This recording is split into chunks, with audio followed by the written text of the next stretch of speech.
1, 2, 3, 4.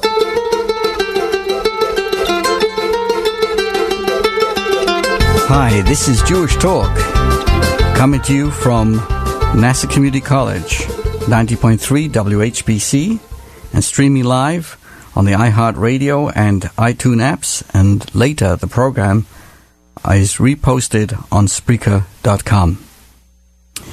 Yes, this is Rabbi Pearl, and I come to you today on the saddest day on the Jewish calendar. It is known as Tisha B'Av. It's the conclusion of 3 weeks of mourning that coincides with the period of our history where the first and second temples were destroyed.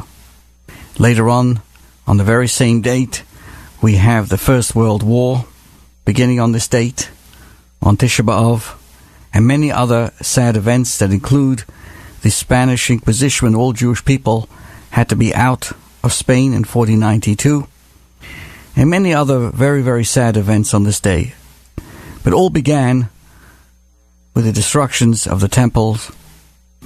And as I come to you, it is a fast day that began yesterday at 8:20 p.m. and will conclude here in the Garden City area at 8:52 p.m. Yes, it is a very sad day, and I'd like to share with you the upside, so to speak. It's kind of a paradoxical day. This morning, we don't put on our tefillin, which has a feeling of a holiday, like on Sabbath and holidays, no tefillin. Yet we do put it on in the afternoon, and today we'd like to make a point of sharing with you that on this day, Tisha B'Av, at 1:38, please join us for the afternoon services. We put on tefillin. And at 11 a.m. today, you're welcome to join us at the Chabad of Mineola for in-depth to study and inspiration on the deeper significance of what Tisha B'Av is all about. But at the same time, yesterday on the Sabbath, it had a special name. It was called Shabbos Chazon, the Sabbath of Vision. My question to you and to all of us and to myself is, do you think of yourself as a visionary? Do you have a vision for your life, for your pursuits? In a basic sense, this means, do we conceptualize our goals and our objectives? It means considering future potential and focusing on a target for growth. It means that now isn't all that there is. Now, if a person lives in the now and now only, it really disconnects them from the future and its possibilities. It can be stale and aimless. Yes, now is our reality. Yes, today is a sad day. We're fasting, many other prohibitions. But vision can breathe commitment, animation, and hope into that reality. So even as we are encountering the saddest day, I share with you that if you are a person who lives with vision, there's a comforting side to this as well. Because vision brings optimism, direction. It's kind of the North Star which guides the efforts that actually bring our dreams to life. The problem is that with the passage of time, it becomes more difficult for the realistic person to continue dreaming. Disappointments eventually take their toll on the human psychic.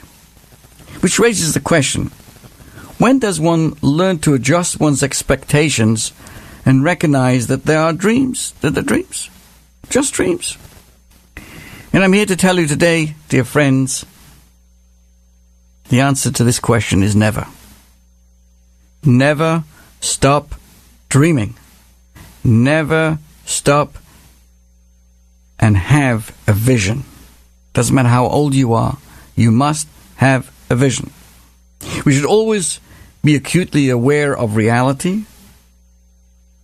We can never stop believing at the same time in working towards a brighter future. Consider this. Our holy temple, along with the entire Jewish Commonwealth, was destroyed by the Romans almost 2,000 years ago on this very date. It's been rough ever since, and we're fully aware of the reality. Every year on Tisha B'Av, the 9th day of Av, and because the 9th was yesterday in the Jewish calendar, it's moved to the 10th, but it's still known as Tisha B'Av, we are mournfully remembering the destruction and recognize the pain in our times. Yet interestingly, yesterday, the Sabbath preceding this day, is always observed as a Shabbat of vision. The Shabbat's reading from the prophets begin with the words Chazon Yeshayahu, the vision of Isaiah, regarding the destruction of the Holy Temple. But I'm here to tell you that even as we read that prophecy, where he foresaw what would happen in the destruction of the first temple, that vision, along came Rabbi Levi Yitzchak of Berditchev. He was an 18th century legendary Hasidic master who came and taught us the deeper reason for this moniker of describing yesterday as the Shabbat of vision. And he explains that on the Shabbat, before our collective day of mourning, God shows us a vision of the future. We are shown a vision of a rebuilt temple, a reanimation of people and of a better world. So, God equips us for this morning by ensuring that hope, the vision, never dies. This Shabbat, yesterday, ensured that our sobering recognition of now, which is about fasting, doesn't ever smother our hope for the future.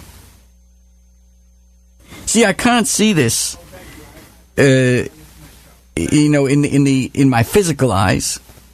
I'm not sure if I saw it with my physical eyes, but nevertheless, I know that God is showing that to me and to you, to all of us, and that our soul is resonating with that vision that all of us saw the third temple in our souls. So even before we began the fast last night, and we prepared ourselves for the Tisha B'Av reality, fasting, and the many things that are associated, I'm not wearing leather shoes, we find ourselves already preceding that with the vision of this beautiful future. Let me go into this a little more deeper, because the Rabbi Levi Yitzchak Berditchev, the one who explains that this Sabbath, the Shabbat of vision, gives us the following metaphor to appreciate it. And he says the following: a father once prepared a beautiful suit of clothes for his son, but the child neglected his father's gift, and soon the suit was in tatters. The father gave the child a second suit of clothes. This one too was ruined by the child's carelessness, so the father made him a third suit.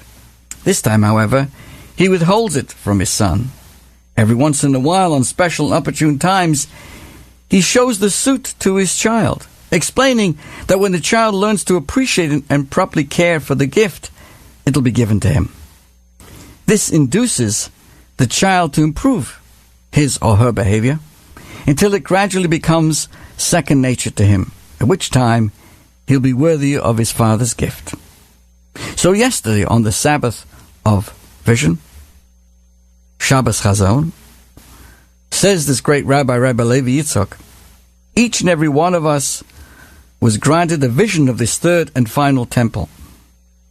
A vision that, to paraphrase the Talmud, that even though we did not see it ourselves, but our soul saw it. This vision that we all saw invoked a profound response in us, even if we're not consciously aware of the cause of our sudden inspiration, but we all did. Yes, every one of us in our souls saw the third temple. Now, the significance, why would we want to see the picture of the third temple? Because the Holy Temple in Jerusalem was the seat of God's manifestation and presence in this physical world. A basic tenet of our faith is that God fills the entire world. There's no place void of Him. But you see, God's presence, generally speaking, involvement in this world has been masked over. And the world seems to run independently and arbitrarily, working with nature and history.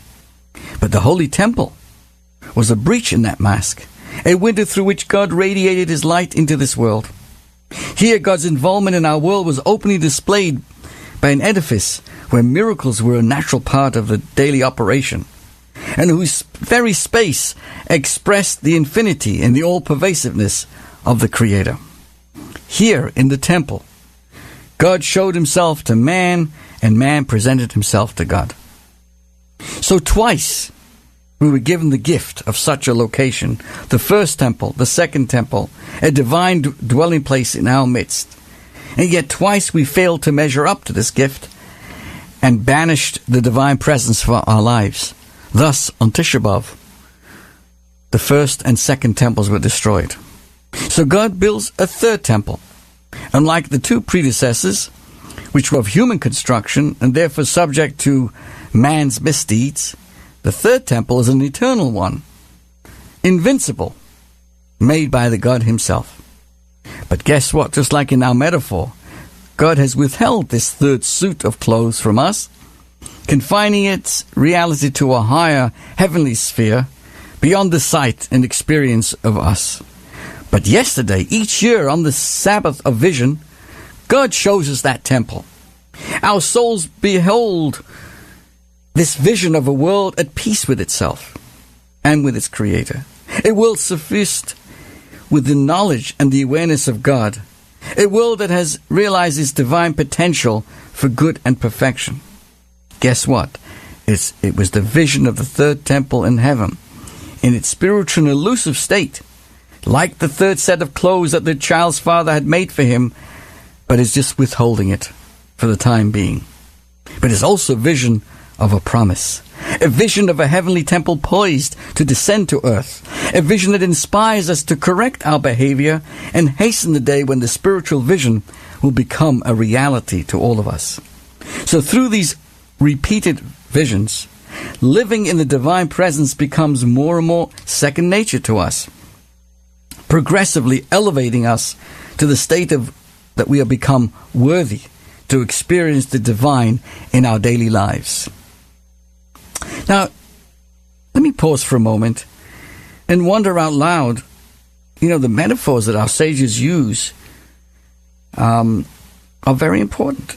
And beneath the surface of a metaphor, obviously, there are many meanings that are very important to the details of the entire story. And so, too, let's look at this metaphor that the rabbi gives us. Right? He speaks about 3 different sets of clothing. Its basic meaning is clear, but many subtle insights lie.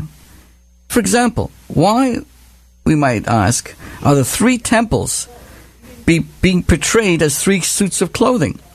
Would not the example of a building or a house have been more appropriate? We talk about 3 houses, 3 buildings, so talk about a child who is given, 3 houses or 3 places to live. The house and the garment both house and envelop the person, right? You live in a house, you live in your clothes. But the garment does so in a much more personal and individualized manner. While it's true that dimensions and the style of a home reflect the nature, right? You can tell a person if the house looks clean, where it is, what location. It says a lot about the owner, but you can't compare what it expresses the owner as opposed to the clothes, because it's a much more generalized as opposed to the intimacy of how a garment suits that person.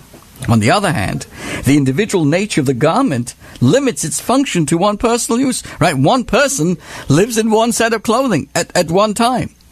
But in a home, in a house, many people can be, so to speak, covered by being in the same house or by the same room.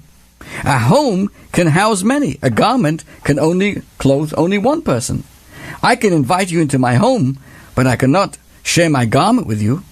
Even if I give it to you, it would not clothe you. It's made for my size. It fits me.